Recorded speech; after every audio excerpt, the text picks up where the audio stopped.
Life Over Coffee. Conversations for Transformation.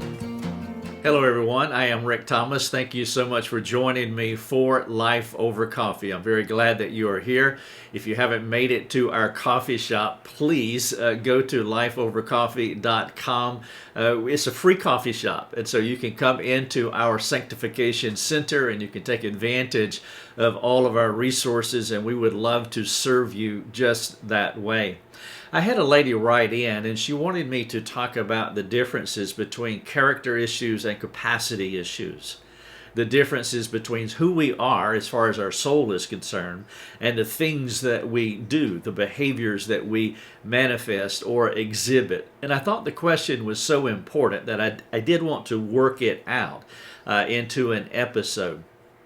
And I want to talk about it from different angles, because when we are analyzing ourselves, assessing ourselves, we want to understand who we are internally at the level of our souls, and then why we do the things that we do.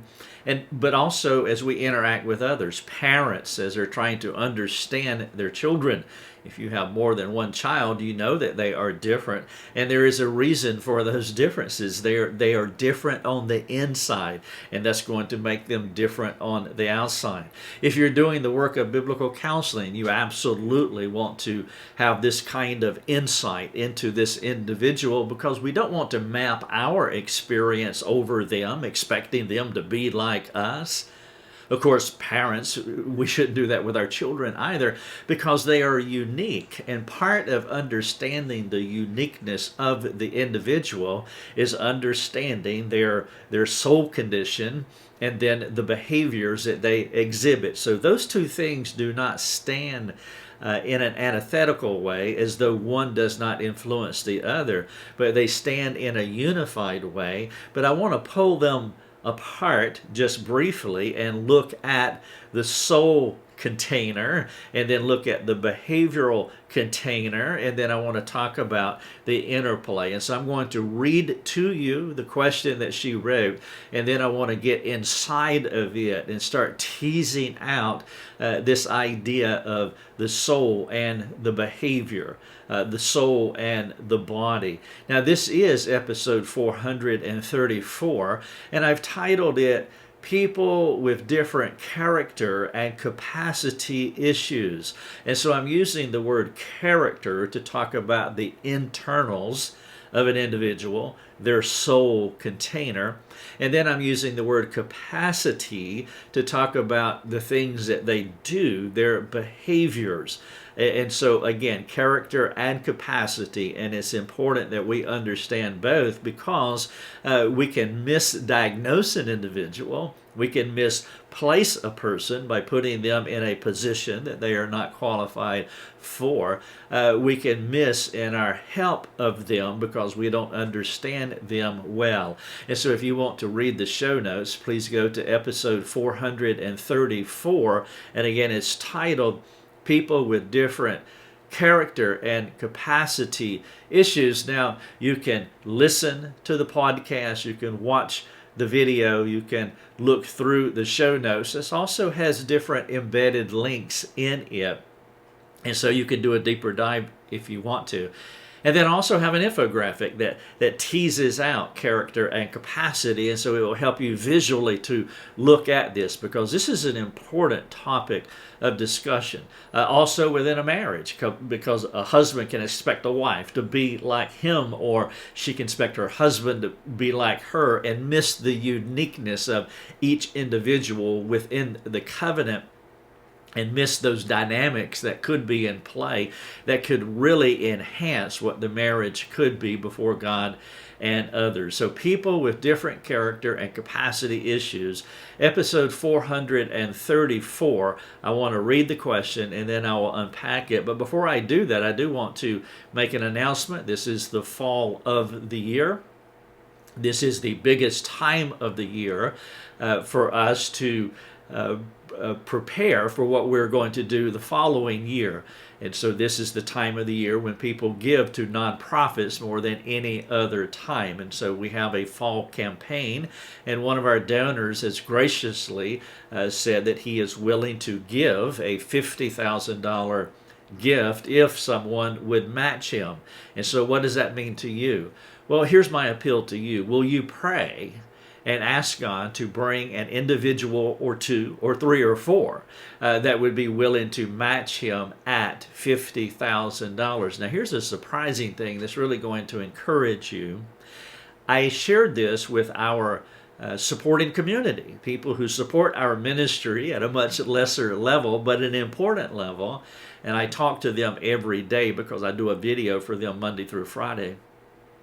And in one of the videos, I was sharing with them that we have a donor who has the capacity to donate $50,000, and he wants to do that in a matching campaign. So he's calling on someone else to match him. And hopefully there'll be multiple people that will step up and do that at that level.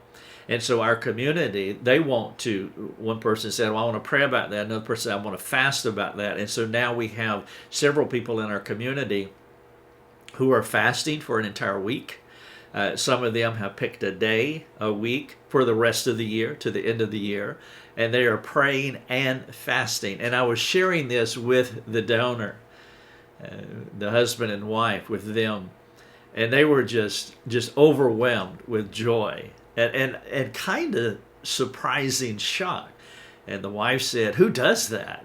And she was saying that in a very optimistic and positive way. She was so encouraged that our community is so behind what this ministry is doing, taking the practical message of Christ to every human on the planet. She was so encouraged by that. And so our community is fasting and praying that God would move the hearts of several people who have the capacity to make that donation of $50,000. And I wanted to share that with you, hoping it would encourage you, not only encourage you, but it would motivate you as well to pray and ask God to identify and draw those people to this ministry, and they will be glad to give at that level. Now, for the rest of us, if you want to make a donation to our ministry for a fall campaign, we would love for you to do that. Go to the donate link on our website, or however you wish to donate. You can contact our office and we can make those arrangements. But please pray that many people will give, some specifically at this matching level, and then others where the normal people live will also be able to give to their capacity as well. All right, so I want to talk about episode 434, people with different character and capacity issues. Now, if you have a question that you would like to ask, that you would want me to develop into a podcast, I would love for you to do that. I would love for you to just send in your question. You can hit the Get in Touch feature in the footer of our website and say, hey, Rick, would you talk about this? This is something that's important. If you're not a supporting member, that would be the avenue for you to ask us questions. Now, if you are a supporting member already at $10 or more a month, then you just go to our private forum and you can ask the question there. But I want to give other people an opportunity who do not have the ability or do not wish to support our ministry, and you don't have to, and that's fine that you don't, but we want to serve you anyway. And so if you have a question and you don't have the supporting option of our private community, then just hit the Get in Touch feature, and we would love to consider your question. We want to interact with you and we want to engage you. Now, this is what the lady wrote. She said this: just curious if you might flesh out the differences between capacity, and we're talking about soul, we're talking about behavior, versus character issues. That's the soul. I assume we would expect a response to God's truth in whatever capacity someone could respond. I wonder what you think about a person unable to process truth because of diminished soul issues. Thus, their behaviors reflect those compromised soul issues. It would help me to understand this problem a bit further. All right, so what is she asking? She's talking about the differences between soul and body issues, or the non-organic and the organic problems. That's another way of saying body and soul. She's calling soul problems character matters, and that's fine. Character, we'll go with that.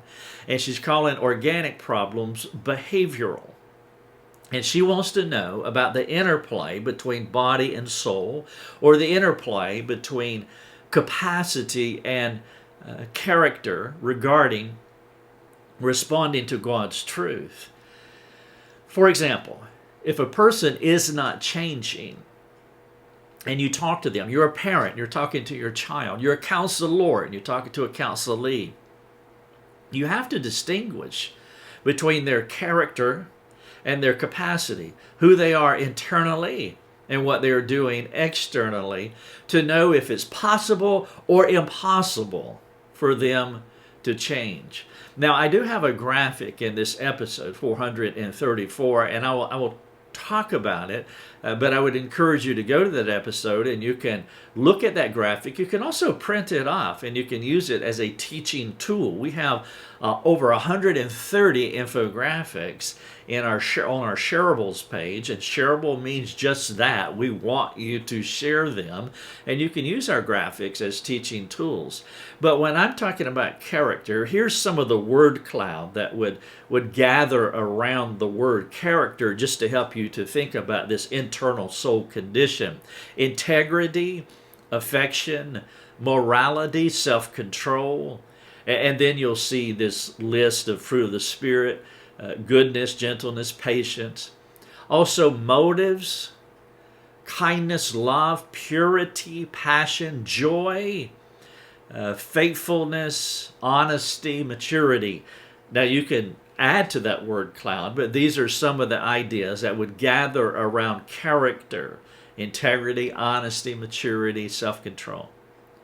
Capacity is more on the organic side, the behavioral side, the physical side. And so when you think about capacity, here are some words that will be helpful: intellect, education, cognitive, insight, analysis, understanding, stamina, that is important, physicality, faint-hearted, a shriveling soul, thoughts, discernment.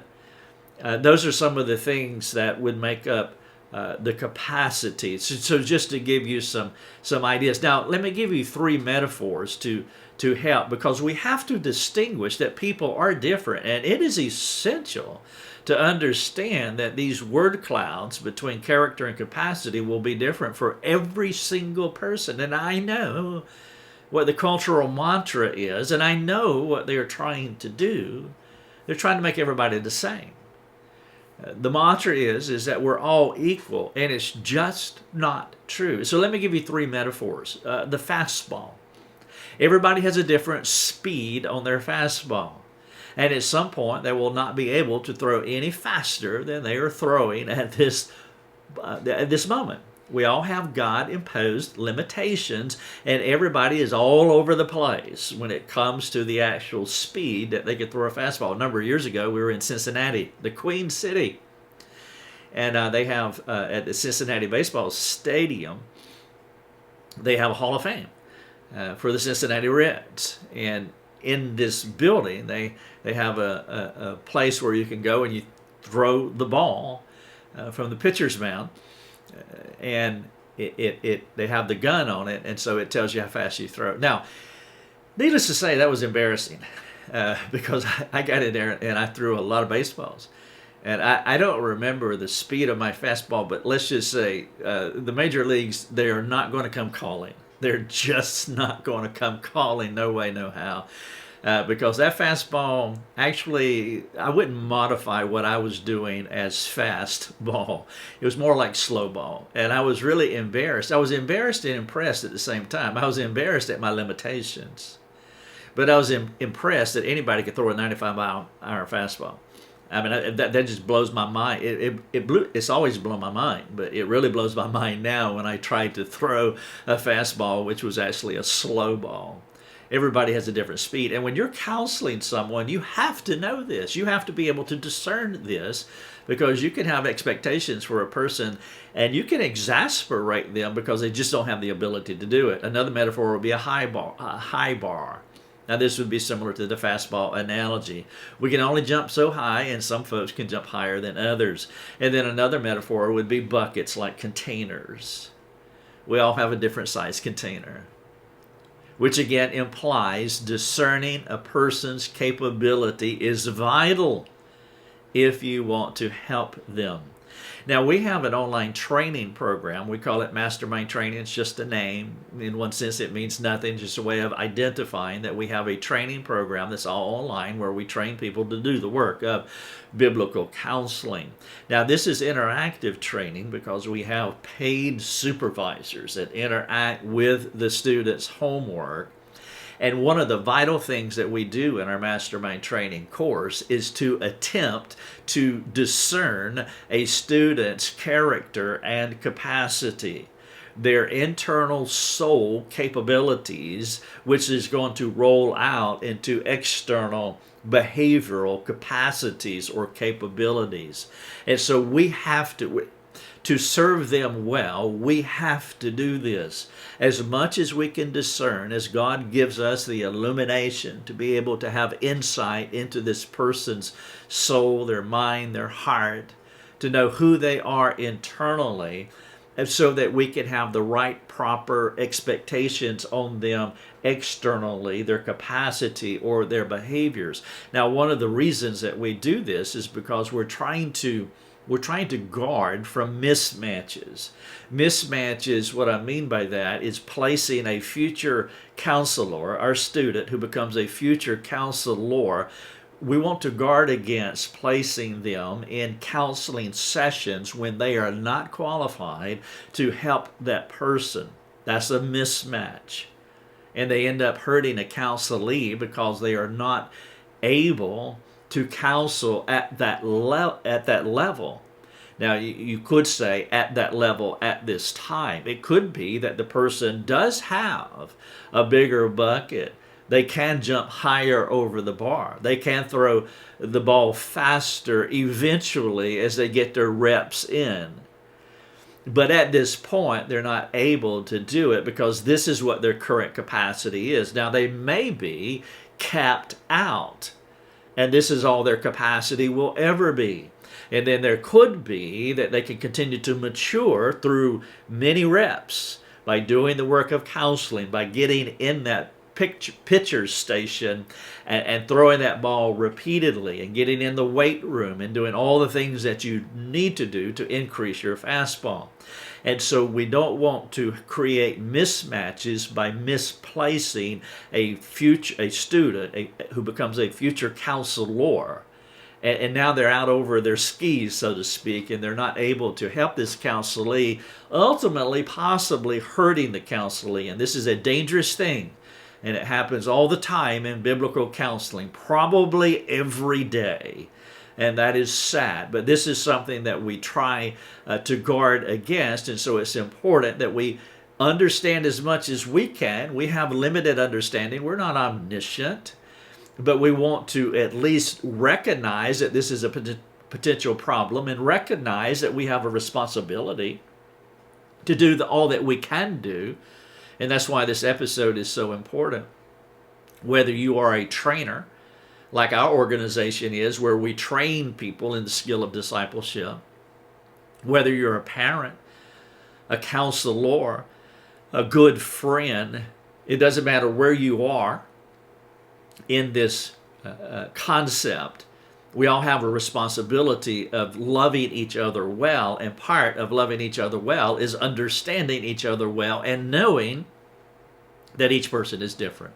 Now, one of the texts that communicates this differentiation between people is 1 Thessalonians 5:14. It is a staple text in our ministry. Paul says, and we urge you, there's an intensification there. We urge you, brothers, admonish the idle, encourage the faint-hearted, help the weak.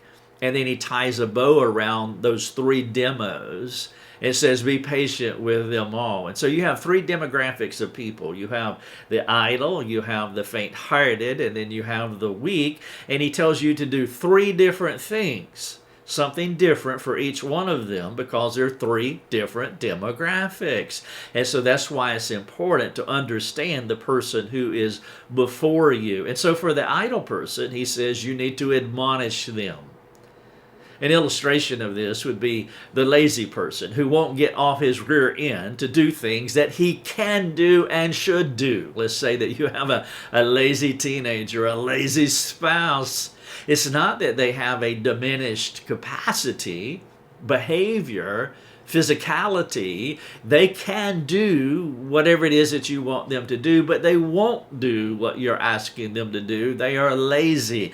And Paul says you admonish the idle. And so you look at them and you say, well, is this an organic problem? No, he can get off the couch. He's not crippled. Is this a capacity problem? He doesn't have the intellect to understand.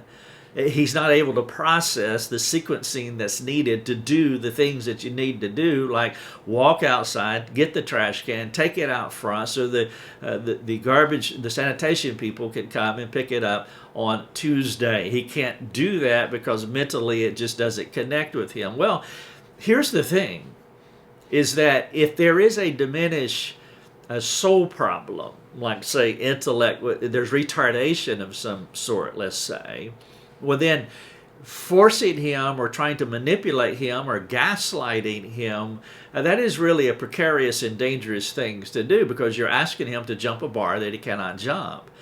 Like, for the sake of this illustration, he legitimately can't do it, and that's where we want to be careful. But that's where discernment comes in, because there are some things that are repentable and there are some things that aren't repentable.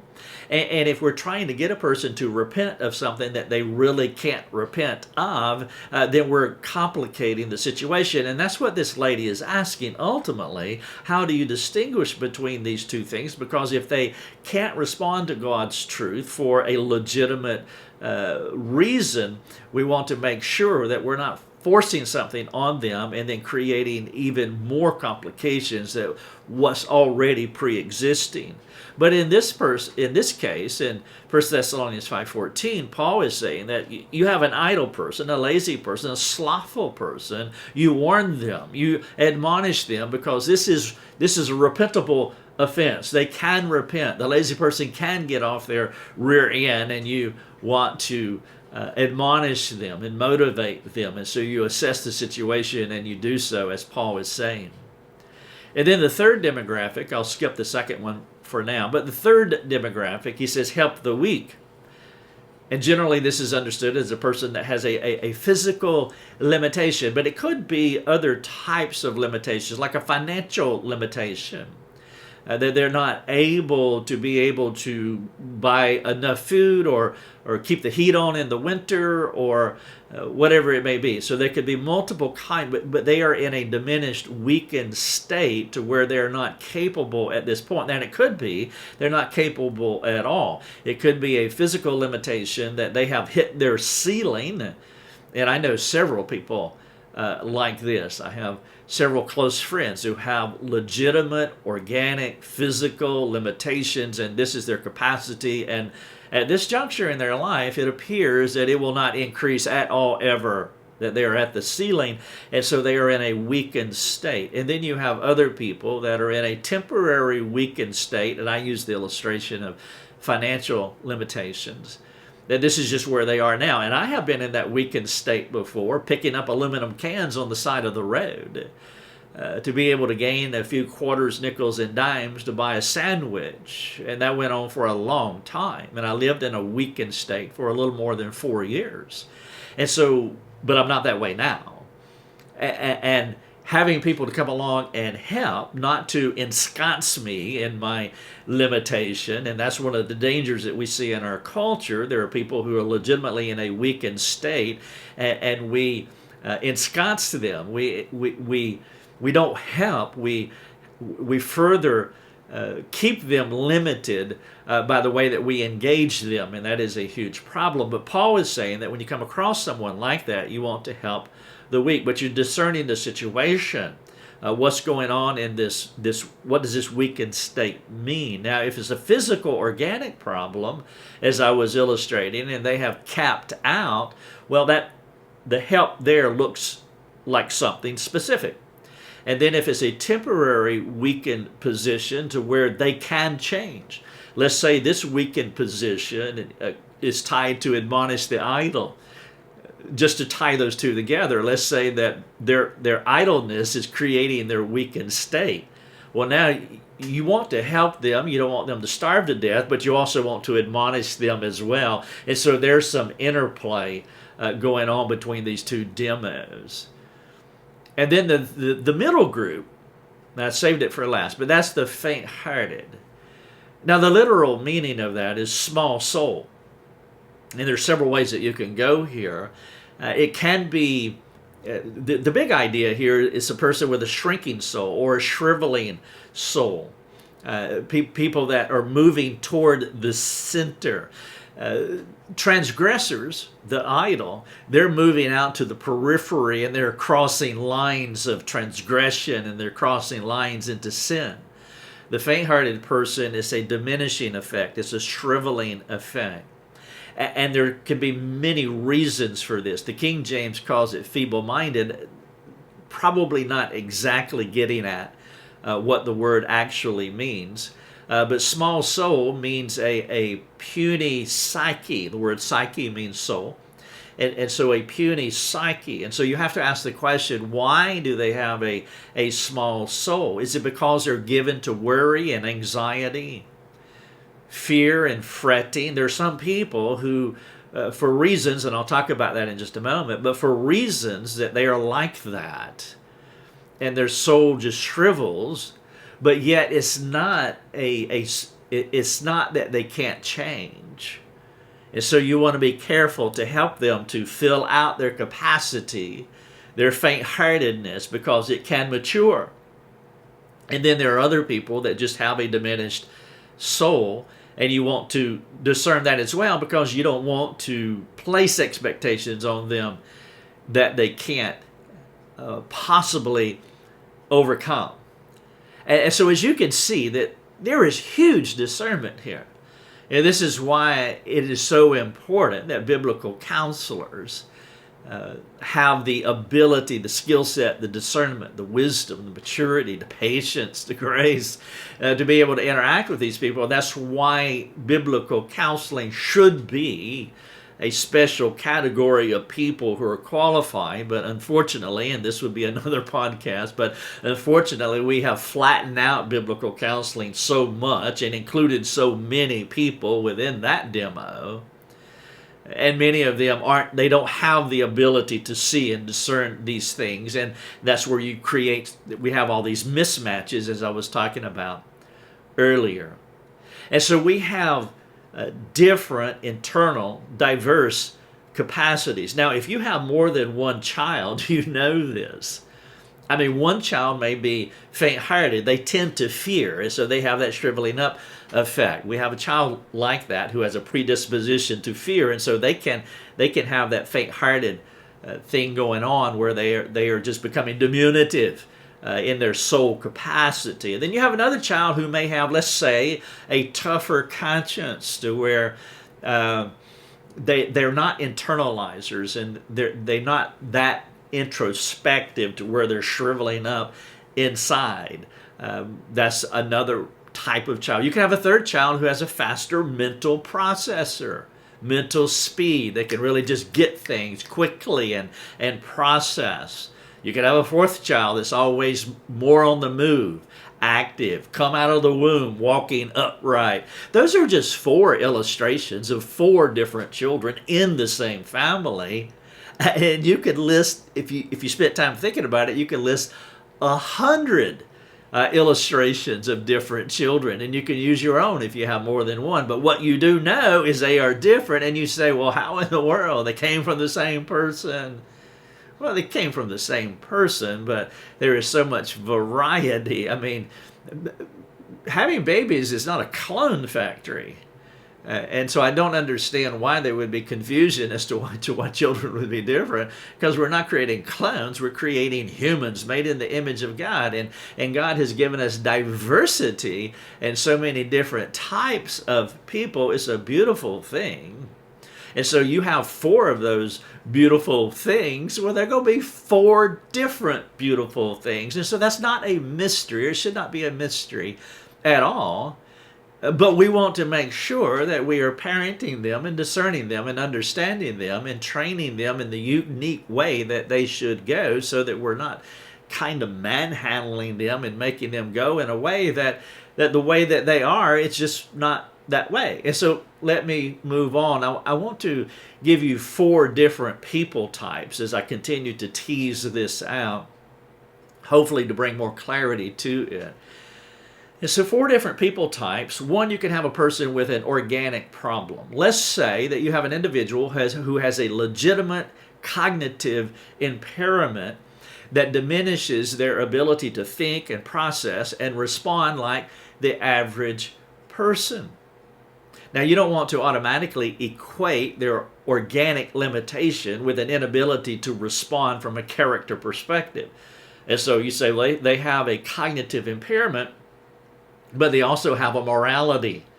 And so you want to be careful that you don't give them a pass when, though they have a cognitive impairment, from a character perspective. So organically, they're like this, but spiritually or their soul, they can respond with a morality. And so one people type is a person with a legitimate organic problem. And then you can have another person, a second people type, and that is a person with a sin problem. Let's say that an individual is living in habitual sin. Well, you know that if they're living in a habitual sin behaviorally, the idle person, for example, to use Paul's illustration in 1 Thessalonians 5, well, if they continue to live in habitual sin, they're going to dull their inner capacities. Specifically, they're going to dull their conscience, and you have to know that. You could say that this person is dumb and they don't perceive these obvious spiritual things. Well, are they really dumb, or is it because that they have been sinning for so long, they have habituated themselves, and their conscience has gone from sensitive to dull to hard? And eventually, as we read in 2 Timothy 4:2, they sear their conscience like with a hot iron. And so one people type is a person with an legitimate organic problem. A second people type is a person with a sin problem. But their sin problem does not mean that they're dumb internally, that they can't respond. But what's really going on is they are hardening their conscience. And that's why you see this desensitizing of what's going on inside, that it's not because of some God-given spiritual limitation. They're doing it to themselves, self-sabotaging their own souls. And then a third people type would be an unregenerate person. Well, this person has no power to change. He's natural, Adamic, unable, lost in his futile mind. God is a warring army against him. He resists the proud, raining down his wrath on him, as he does with any person who presses the truth out of their lives. Long-term, sustained, effectual change is spirit-empowered, and the light's off with him or her. And so the unregenerate person can't change. And so that is a true legitimate soul problem. There's no light on, there's no energy, there's no power, there's no spirit. And so you have one people type, legitimate organic problem. Another people type, a person in habituated sin who is self-sabotaging themselves internally. The unregenerate person, well, they can't change in a sustained way. They can turn over new leaves. And then the fourth person is most Christians, the average person. They have no overpowering organic problem. They're not living in habituated sin. And of course, they're not unregenerate because they're Christians. And so there are 4 different types of people groups to consider when you think about the differences between body and soul. Let me wrap up by giving you 5 helpful tips in this area. Tip number 1, when dealing with a person, you want to ask macro questions and micro questions. You want to zero in, and then you want to expand your aperture out. For example, a wife comes in and she says her husband does not communicate. And you look at it in a micro way, he does not communicate. That's what she's saying. But as you widen the aperture and ask the macro question, it's like, Okay, so he doesn't talk ever? Well, he's a universal mute? No, what you'll find out, he does talk in the bar. He does talk at work. he does talk in his video games, his fantasy football. Oh, well, on the macro, the guy is a chatty Cathy. On the micro, he won't chat with Cathy. And so when dealing with a person, you want to ask macro questions and micro questions so that you get a full understanding of what's going on. Another illustration of that is a rebellious child. Is he rebellious everywhere? No. He's actually quite compliant at school. Oh, well, in the macro, then he has the ability. So both the husband and the child in this situation, this is a repentable thing. This is not some kind of organic limitation.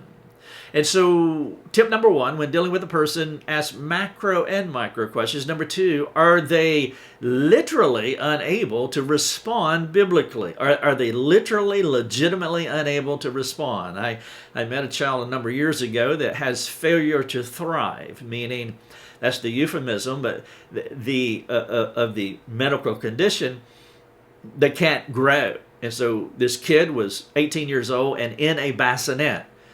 He was a little bit bigger than a baby, but he can't grow. And so he legitimately, failure to thrive, he legitimately cannot grow. So tip number two, are they literally unable to respond biblically? Number three, there will be an interplay between organic and non-organic problems. And so you'll have to discern this, and it will always be different for each person.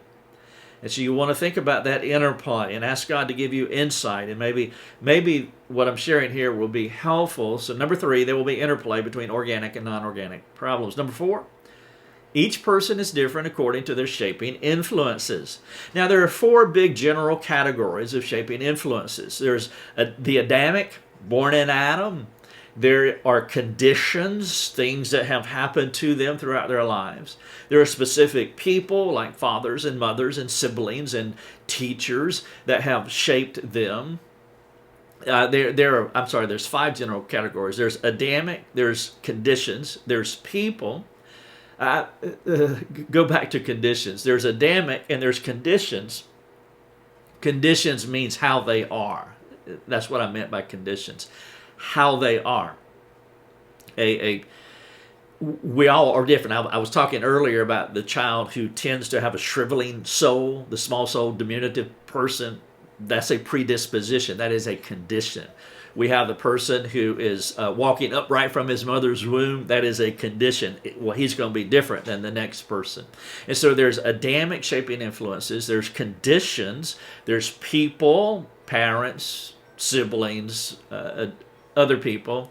And then there's situations. Situations, number four, that's things that have happened to them. And then, of course, number five is that they're personal choices, the decisions that they have made. I have made bad and good choices that have shaped me to be who I am today. And so each person is different according to their shaping influences. Number five, ask for third-party insight. Nobody is omniscient. Only God knows all things. And it would prove wise to gain the opinions and perspectives of others who have the insight to be able to speak into this. This is episode 434, People with Different Character and Capacity Issues, responding to a question from a lady who wanted to know how to distinguish, to tease out, to look at this. I trust that this has been helpful for you. If you have a question and you're not a supporting member, praise God for you. You can write in and ask your question and say, hey, would you interact with this? Love to consider that. If you are a supporting member, please jump on our private forums. That's our little space just for you and us to interact with you and to honor you for partnering with us and to help us to do what we do. I am Rick Thomas. Thank you so much, and God bless. Thanks for joining us. Learn more and get access to other resources at lifeovercoffee.com.